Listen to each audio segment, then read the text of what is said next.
Hello dear student, কেমন আছো তোমরা সবাই? Welcome to my channel express teaching. তো স্টুডেন্টস, গত বছর অর্থাৎ 2023 সালে তোমরা যারা WBCS প্রিলিম দিয়েছো তার রেজাল্ট আউট হয়েছে আজকেই। তো দেখতেই পাচ্ছ তোমরা স্ক্রিনে 4,960 জন ক্যান্ডিডেট পরীক্ষায় অ্যাপ্লাই করেছে, তো কোয়ালিফাই করেছে। তো তোমাদের জন্য অল দ্য বেস্ট। তোমাদেরকে আমি পিডিএফটা টেলিগ্রামে সেন্ড করে দেব, আর কাট অফ কত যাচ্ছে সেটা আজকের ক্লাসে আমরা দেখব। পিডিএফটা পেতে হলে তোমরা টেলিগ্রামে অবশ্যই জয়েন হয়ে নিও, আমি টেলিগ্রামে পিডিএফটা তোমাদেরকে দিয়ে দেব। তাহলে চলো এবার দেখে নিই যে কাট অফ কত গেল এবার।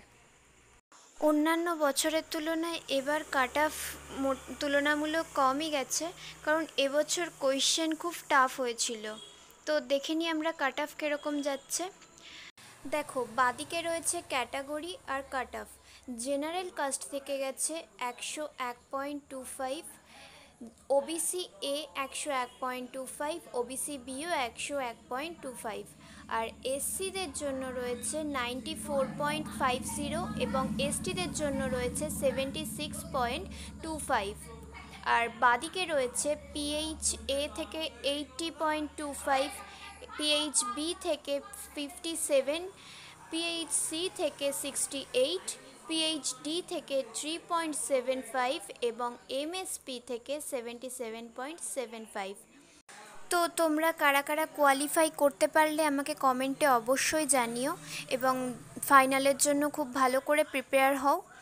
আর যারা পারোনি তাদেরও মন খারাপ করার কোনো দরকার নেই, যে প্র্যাকটিস ক্লাসগুলো, সামনেই পরীক্ষা, যারা যারা ফর্ম ফিল আপ অলরেডি করে নিয়েছো তারা প্র্যাকটিস ক্লাসগুলোতে খুব মন দিয়ে করো এবং মক টেস্টগুলো অ্যাটেন্ড করো, তাহলে তোমাদের এবছরের রেজাল্টটাও খুব ভালো হবে। All the best for you. আর আজকে যারা যারা পাশ করেছো তারা অবশ্যই একটা লাইক করে দিও। তোমাদের যারা যারা এক্সামে তোমাদের সাথে যারা ছিল তাদেরকেও ভিডিওটা শেয়ার করে দিও, এবং অবশ্যই পিডিএফটা পাওয়ার জন্য কার কার রোল কোয়ালিফাই হয়েছে সেটা জানার জন্য টেলিগ্রামে জয়েন হয়ে পিডিএফটা কালেক্ট করে নিও।